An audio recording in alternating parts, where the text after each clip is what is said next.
Olá, bem-vindos ao nosso terceiro episódio do Log Talks, esse espaço aqui da Corber para a gente falar sobre supply chain, sobre cadeia de logística e sobre o impacto dela nos negócios. Se você está chegando agora, no primeiro episódio a gente falou um pouquinho sobre sazonalidade e como ela impacta os negócios, não só na pandemia, mas muitos negócios durante todo o ano.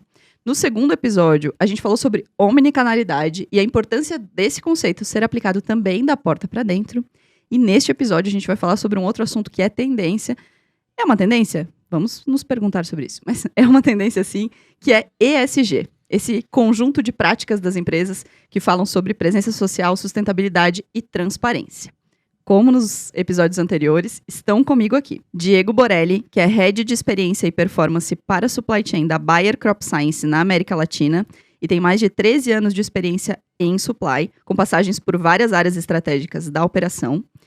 E Elcio Lenz, que é diretor-presidente para a América Latina da Corber Supply Chain Software e é responsável pelos projetos da cadeia de suprimentos, com uma experiência de mais de 30 anos em logística. Para começar o nosso episódio, eu quero que o Elcio conte um pouco para a gente o que é ESG, dá uma contextualizada aí para quem ainda está um pouco por fora desse conceito, mas com certeza já na prática aplica muitas dessas questões. Claro, bacana.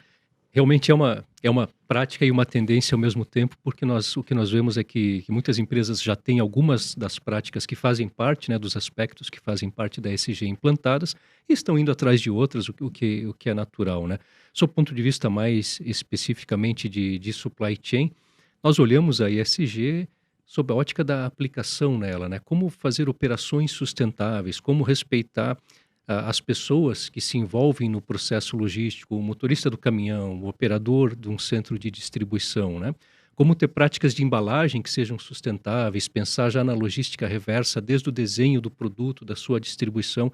Então, há transparência, troca de informações, há uma série de variáveis que são levadas em consideração dentro das operações de supply chain para ajudar a empresa a cumprir com essas expectativas que o mundo atual tem de sustentabilidade.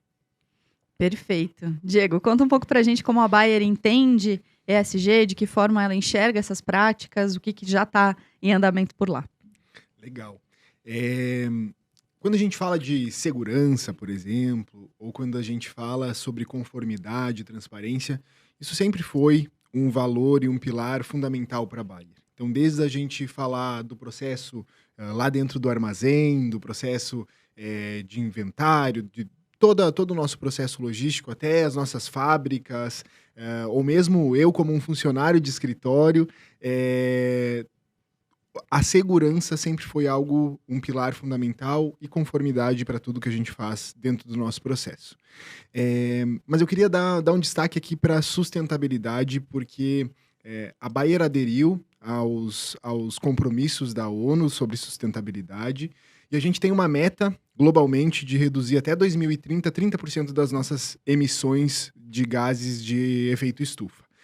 E isso vocês podem imaginar o quanto impacta e quanto move a organização para um novo capítulo, né? Quando a gente fala de sustentabilidade, que vai desde o processo produtivo até o nosso processo de transportes efetivamente, né? Então, baseado nisso, tem uma série de ações, não só relacionados a Bayer internamente, mas relacionada à comunidade também, que a Bayer tem feito e executado, e depois a gente pode conversar um pouco mais sobre isso, e que a gente tem certeza e também convicção que nós temos uma responsabilidade muito grande como organização de liderar esse movimento. Da Bayer ser quem ela é, ser líder e pioneira no mercado, de também liderar um movimento em pró-sustentabilidade. Já fala sobre isso, que eu já não quero nem trocar de assunto. Já conta um pouco mais, então, pra gente sobre essas iniciativas que tu achas que merecem destaque dentro dessa atuação da Bayer. Bacana. Primeiro ponto é que já faz alguns anos em que nós estamos buscando... Vou falar de novo.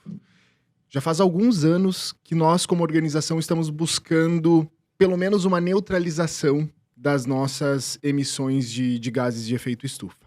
E a gente tem feito isso em parceria com a comunidade, em parceria com os nossos fornecedores, com os nossos parceiros comerciais, de forma geral. Então, Já faz uns 5 ou 6 anos que a gente começou a fazer plantio de árvores nativas em parceria, de novo, com comunidade e parceiros, para buscar essa neutralização. Já foram mais de 400 mil árvores plantadas, árvores nativas plantadas desde o início do programa, que a gente chama de Revita Bayer. E agora a gente está num processo de expansão desse programa para não só trabalhar na neutralização de emissões, mas também trabalhar com redução de emissões. E aí a gente tem um desafio gigantesco sobre isso na América Latina, e no Brasil não é diferente, sobre infraestrutura, logística principalmente, que a gente tem atualmente para conseguir fazer esse movimento. Então a gente começou a fazer a utilização efetivamente de veículos elétricos para transporte de materiais, para transporte de produtos, utilização de biocombustível, utilização de ferrovia de uma maneira mais intensiva, que isso nos ajuda a reduzir a emissão desde 50% quando eu uso ferrovia até 100% se eu uso veículos elétricos mesmo, né? Mas ainda é um desafio muito grande nesse sentido, porque se a gente olhar e falar de veículos elétricos, por exemplo, a depender da rota em que eu vou fazer, eu não tenho nem onde parar para reabastecer um caminhão, né?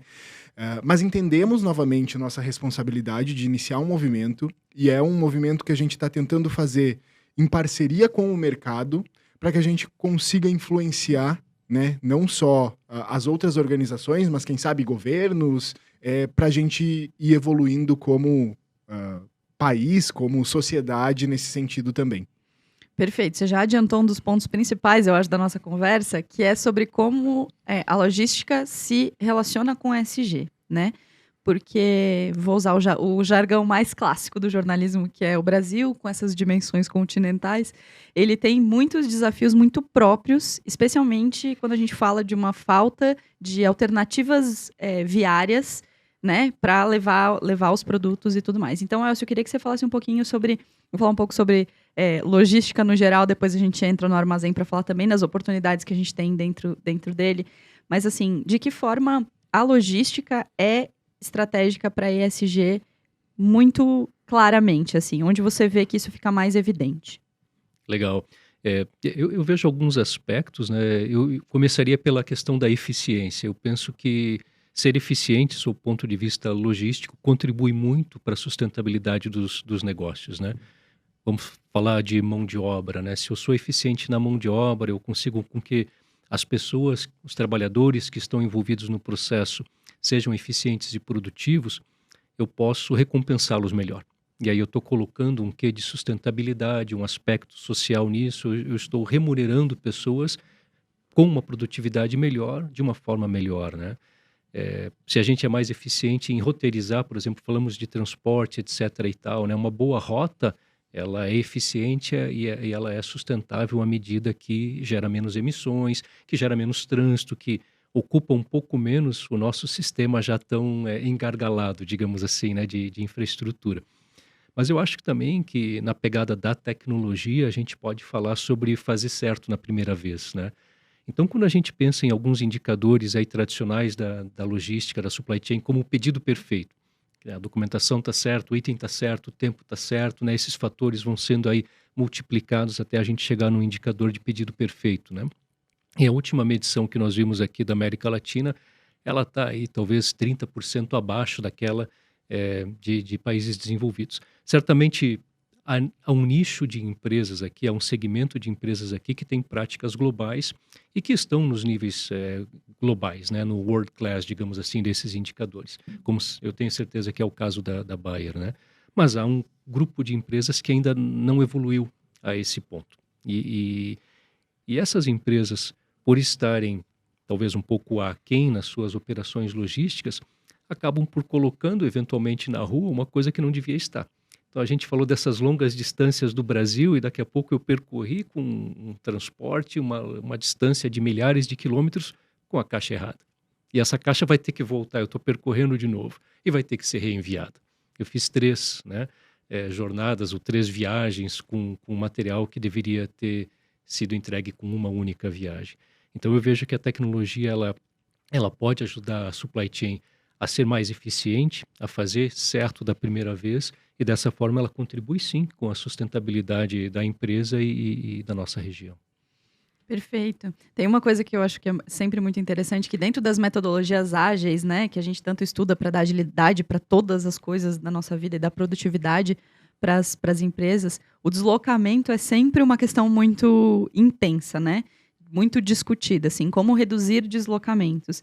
E aí, quando você fala de uma caixa que talvez tenha percorrido um trabalho, uma distância que não tinha necessidade, isso é muito evidente, né? O quanto de combustível, o quanto de uso de combustíveis não renováveis, isso pode gerar, especialmente partindo do pressuposto de que no Brasil isso tudo acontece via malha viária. Então, acontece via caminhão, enfim, esse tipo de coisa.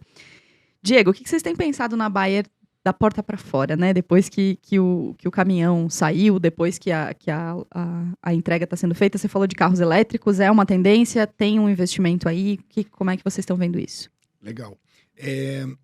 Primeiro que eu gostaria de comentar o ponto do Elcio sobre roteirização, e eu concordo plenamente, né? A Bayer tem passado aí também por algumas revisões no seu sistema de transportes, né? Nos seus algoritmos de transporte, justamente para buscar um processo mais eficiente, tanto do ponto de vista de custos, quanto de sustentabilidade e também de experiência do cliente, né?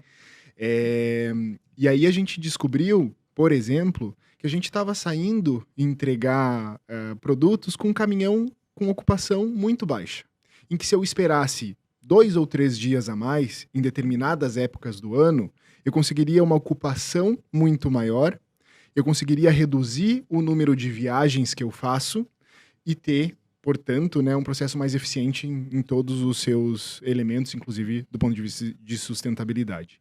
Então, não é tão de porta para fora assim, mas tem a ver com o processo de transportes, claro. E eu acho que é super importante a gente pensar como a gente otimiza cada vez mais o nosso processo de transporte. A infraestrutura do nosso país não é a melhor do mundo, não é, mas tem algumas evoluções que a gente pode ir acompanhando, seja através de tecnologia, seja através de outros elementos que a gente possa encontrar. Esse é o primeiro elemento. Segundo elemento são realmente os veículos elétricos. E aí, de novo, assim, como a gente faz um movimento? Porque a Bayer sozinha, ela não vai conseguir mudar o cenário que a gente tem nacionalmente ou globalmente, né? A gente precisa dar a mão, inclusive, para os concorrentes, e influenciar para que esse movimento ele realmente aconteça, né? Então, sim, é um investimento que a gente continua fazendo, que queremos expandir e que estamos fazendo intencionalmente em parceria com outros players do mercado. Perfeito. Vamos entrar no armazém, então? Vamos para a porta para dentro? Aí também tem a questão dos equipamentos, do hardware elétrico, né? Que também é muito presente, empilhadeiras, os próprios equipamentos de robótica mais atuais já seguem esse conceito. Mas eu queria que vocês falassem um pouquinho do quanto a tecnologia impacta na sustentabilidade, já ficou evidente, mas também nos aspectos de transparência, né, de governança e social dentro do armazém. Num dos nossos episódios, se não me engano, no primeiro, o Elcio falou sobre o distanciamento que a robótica pode causar entre as pessoas e o quanto isso torna o ambiente mais salubre. Vimos aí em épocas de pandemia o quanto isso é importante, né? O quanto respeitar esse distanciamento é importante. Esse tipo de iniciativa, o que a gente tem dentro do armazém, dentro do armazém e dentro de ESG, que a tecnologia nos possibilita entregar para a sociedade? Bacana, bem direcionado, né? Mas faz todo sentido, porque de fato os centros de distribuição, especialmente aqui na América Latina, são centros, digamos assim, ou são áreas de uso de mão de obra bastante intensivo, né? Nós temos essa característica na América Latina. Eu vejo que a tecnologia, ela agrega com o melhor planejamento, e à medida que eu faço o melhor planejamento, eu tenho uma maior eficiência, maior visibilidade até da força laboral, daquilo que tem que ser feito, entendimento de por que tem que ser feito, mas também preservando as pessoas, né? Nós conhecemos centros de distribuição onde um operador chega a caminhar mais de 20 quilômetros no seu turno. Uau! É bastante, né? É bastante, e está caminhando, fazendo força, levando coisas, empurrando coisas, etc. e tal, né? Sem falar de, às vezes, levantar peso ou fazer algumas atividades que possam, a longo prazo, trazer riscos para a sua saúde. Então, eu entendo, sim, que a robótica, em particular, ela vem ajudar bastante isso, né? Tirando dos operadores as tarefas que são menos salutares, digamos assim, e transferindo isso para máquinas, diminuindo às vezes os percursos, porque muitas vezes o operador ele passa a ficar parado, fazendo aquilo que é mais nobre e mais difícil, talvez, né, de automatizar, que é o próprio picking em si, a seleção fina dos materiais, mas as longas distâncias o robô faz, né? Ele faz isso para nós, né? Não precisa mais da pessoa fazer isso. E sob o ponto de vista de transparência, eu gostei bastante do que o Diego comentou de a Bayer estar liderando, né? Inclusive envolvendo concorrentes, e faz sentido, né? Porque no final estão no mesmo espaço, né? Estão operando no mesmo ambiente, assim, né? E eu acho que a empresa, para liderar uma jornada dessa de ESG, de sustentabilidade, ela vai precisar muito de dados. Aonde que nós vamos atuar? O que eu vou fazer, né? Tem que ter essa informação, né? Para poder ser líder, para poder mostrar o caminho, né? E a tecnologia aí, de novo, ela é fundamental, porque é através da tecnologia que nós geramos dados, processamos dados e obtemos informação. Perfeito. Quero finalizar esse episódio perguntando para vocês se, para vocês, ESG é uma tendência ou ESG é uma realidade e por quê? Posso começar? Eu acho que as organizações elas não têm mais uma opção de não adotar as práticas de ESG. O consumidor, ele nos exige isso, a sociedade nos exige isso, e nós temos responsabilidade como organização de novo, liderar movimentos nesses sentidos. Então, para mim, não é mais uma opção. Isso tem que se tornar, se já não é, valor de dentro da organização. Que não é uma ou outra prática que a gente vai fazer direcionadas para ESG, mas é a base que vai me ajudar a exercer todas as minhas atividades, toda a minha decisão, toda a minha estratégia, né? Então isso precisa permear toda a organização. Inclusive a logística. Inclusive e talvez principalmente a logística. Eu concordo plenamente e eu vejo que é uma jornada, assim como nós falávamos de tecnologia ser uma jornada, né? Eu vejo que ESG também na ótica de que novos aspectos, na minha visão, vão ser adicionados a esse arcabouço de práticas que compõem a ESG, à medida que nós formos, como sociedade, descobrindo a importância e a relevância deles, né? A gente hoje conhece algumas variáveis e está trabalhando, né, para mitigar, para minimizar, para ser melhor e mais eficiente, para ser mais sustentável. E daqui a pouco, no meio do caminho, nós vamos perceber, poxa, tem mais isso e tem mais aquilo. Eu acredito que veio para ficar, concordo plenamente com o Diego, não creio que seja uma opção, creio que seja independente de qualquer regulamentação governamental, né? Nós, sociedade, estamos demandando isso. O consumidor escolhe só quer se relacionar com empresas que façam isso. Perfeito, quero agradecê-los por essa temporada incrível. Muito obrigada, Elcio, muito obrigada, Diego. Tenho certeza que a gente conseguiu passar para o mercado muita coisa interessante sobre supply chain, sobre logística. Se você perdeu, vou fazer um resumão para você saber o que você pode encontrar no nosso conteúdo. No nosso primeiro episódio, nós falamos sobre oscilação de demanda e como é fundamental que as empresas estejam preparadas para falar de demanda, não só numa situação absolutamente inesperada como uma pandemia, mas no seu dia a dia. No nosso segundo episódio, a gente falou sobre omnicanalidade, sobre como a gente ter muitos canais, a gente vender por vários canais, fora para o nosso cliente, sobre como a gente vender para muitos canais para o nosso cliente, também impacta no que a gente faz dentro das corporações. E no nosso terceiro e último episódio, nós falamos sobre ESG, sobre como a logística impacta diretamente o que a gente faz nos âmbitos sociais, nos âmbitos de sustentabilidade e na governança.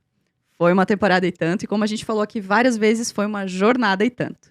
Muito obrigada por acompanhar esse podcast. Fique de olho que logo próximas temporadas vão surgir e acompanhe a gente nas redes sociais da Corber. Até logo!